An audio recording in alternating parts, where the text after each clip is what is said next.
seems like it might be Arne Slot. How are you feeling about it? 'Cause you had some interesting things in the WhatsApp group. You shared a voice message, didn't you? How are you feeling I about had to it leave a all? voice message. I had to leave a voice message because it was more nuanced than just slot in, slot out, which sounds like Alex from Bristol's weekend. I originally, when everything was kicking off and it was like, right, who was going to be the next manager? Poch was available, and then there was the Nagelsmann chat. So for me, it was basically like I wanted Poch first, just for probably sentimental reasons.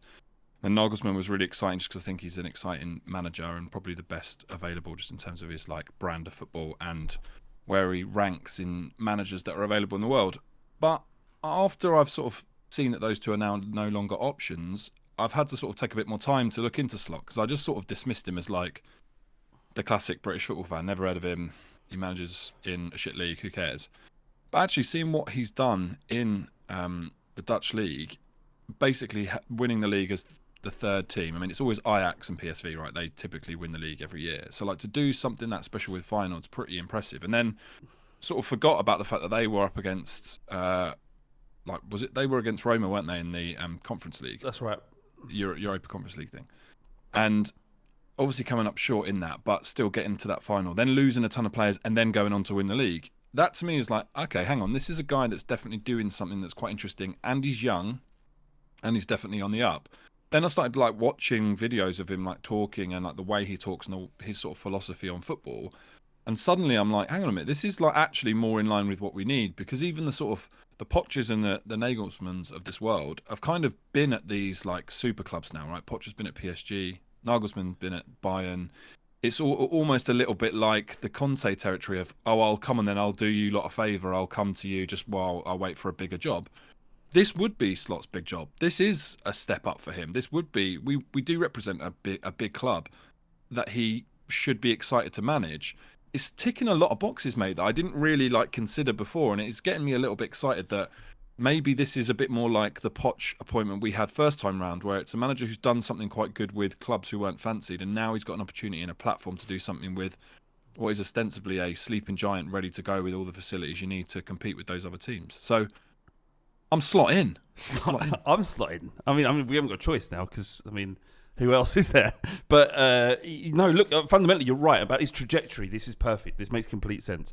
It's probably a big step up from Feyenoord and the Eredivisie.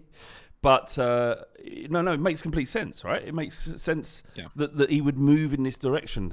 Nearly could have won the league with RZ. And this was a season that was interrupted by COVID and all the stop-start nature of that. And then, obviously, has won the league with Feyenoord. And we watched the video. I posted a video of him in a changing room talking after they beat Ajax at the Amsterdam Arena, which isn't, that's no mean feat. That's a difficult place to go, certainly in that league. It's like going to play Man City fundamentally. And what you said about the third team, that doesn't happen in Holland. In the same way it doesn't happen in Spain. It's like Valencia winning the league. That's what he's done with Feyenoord in terms of overturning what PSV and Ajax have achieved, and the challenges that come with facing those over a league period or a league season. It's phenomenal, really, when you think about it. And what also is interesting, and I've been doing some reading when it kind of, you have to do your due diligence, is that he improves players in the same way that Poch did under Southampton and at Tottenham. That players leave that club, Feyenoord, that they have to sell, leave that club better than players than the ones he found. And that is that's important, because we have a lot of young players who could do with development. And it's interesting. I want to talk to you about Skip moving into this, what do you call it? Like a leadership group, whatever it is. I'm going to talk about that in a bit. God, yeah. But Skip, there is a player in Skip, and perhaps with Arne Slot's ability to sort of to put the arm around it, to use a cliche, to put an arm around it and make these players play better and elevate them. That is something that was intensely satisfying from Pochettino's reign, and it means that you kind of, it's easier to buy into it, and it creates an atmosphere and an energy that you want to kind of follow. And you're like, oh, look what he's doing with our youth academy players. I mean, perhaps players, some of our young players that are leaving now might not if they had a clear route to the first team. There is a slight concern, though, that are we quite heavy in the sort of wing back three role system. Sorry, and our fullbacks are generally more weighted towards wing backs rather than playing in the back four. He does like a 4-2-3-1. I don't think we have the defenders to play a back four really.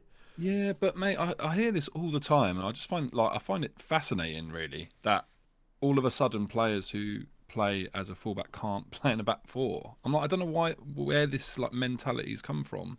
You see players like Camavinga, who's a central midfielder playing left back for Real Madrid and getting to Champions League semi-finals. Basically, fullback is the easiest position on a football pitch. It's the easiest position. You basically have a defender to your left, your other centre back, right? You have a winger in front of you who, if they track back, can also help you out in most cases. Or if you're playing three, at least another midfielder potentially can shuffle over. You've got one byline to like kick the ball out of, and obviously you've got your like goal line to kick a ball out of. You are in so many places just get rid of the ball and like deal with things. That's not the same for like a central midfielder or a central defender or a striker where you're limited in terms of your options. It's a destructive position in most cases, right? Like just stop them scoring. And if you're good at going forward, you just add another layer, like another dimension. There's plenty of like fullbacks who are playing for top clubs who aren't very good defenders who play in a back four.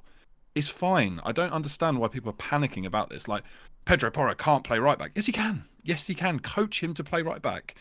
That when the player gets the ball, tackle him and kick it off. It's not rocket science, is it? He's not trying to go, all right, what I need is I need to turn Skip into Iniesta. That is next level coaching that no one could do. You can turn basic footballers into decent right backs. I'm sorry, it shouldn't be that complicated. It should be that Porro, and people say he can't play right back. It should be that he's been able over a period of time to be coached to play right back. The fact that he can't 100%. means would be alarming.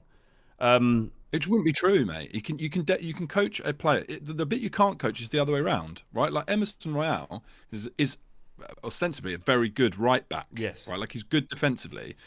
We tried to play him as a wing back, and we saw that he was just unable because creativity in football is like gold dust. That's the hard bit. That's the bit that's really like difficult to coach into players. Like vision. How do you coach vision? Right. That's almost impossible.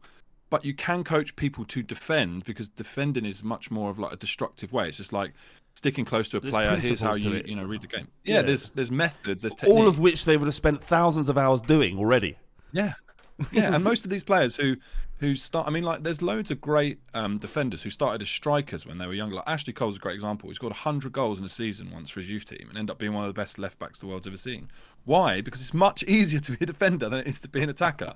So they can be coached and be taught to do this. And I'm not worried about the defenders that we've got or the ones that we're bringing back to be able to be functional. And I'd rather them be like more attacking and then coach them to defend, because I think you can then get more out of them both ways. We saw that before with Rose and Walker, neither of which were touted as they can't defend, and then went on to be brilliant for us, and no one really ever mentioned their defending. No, that's true. That's true. I mean, there was elements to Kyle Walker's defence that you thought, I don't know, there's something, he makes mistakes. He'd constantly run into the back of the players and push them over. But that was more like decision making than his inability to defend.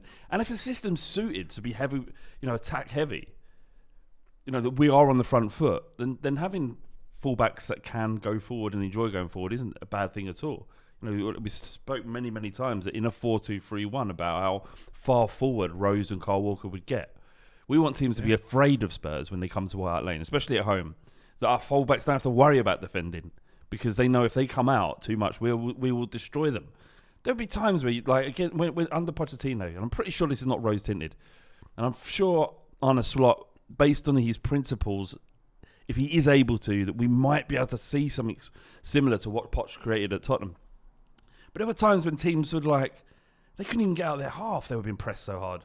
And if they did, we would win the ball back. It was like the desire to get that ball back if it was lost was like, in order to demand that from your players, they need to believe in the ideals that you're presenting them. And that's what Pochettino did. It wasn't even, and he benefited massively from people like Kane and Son coming to the fore. But yeah, having a bit of that back, and maybe Arne Slot can bring that home. But yeah, if you're right, if Porro, just like final thing on Porro is that if he can't do it, we have wasted a lot of bloody money. If he cannot be a right back, we've wasted. That we shouldn't have paid £40 million for him, because it's literally 10 feet back with less responsibility. It'll be fine. This is what I mean. Everyone's like panicking, like, yeah, his statistics say he can't play that. Yeah, yes, he can. Like, I don't understand. Like, some of the best players in that position in the world can't defend, really, quote unquote, can't defend. Who have been excellent. Danny Alves is one of the probably the best right back to ever live. He's not a very good defender, is he? No one cares because he's so good going forward and he can do enough defensively. And that team, that Barcelona team, when they had Jordi Alba and Dani Alves, PK Puyol, right? That like back line was fine most of the time. To your point, because they play a 4-3-3 and the middle three keep the ball so much and the front three press so high that they're not coming under as much pressure.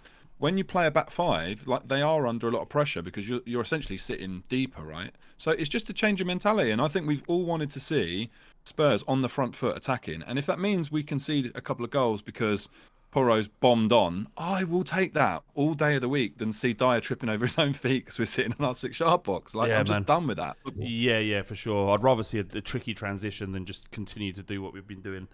And if we're bringing him in, it's because he has a way of playing, and you need to provide him with everything he needs in order to be successful. Otherwise, what's the point?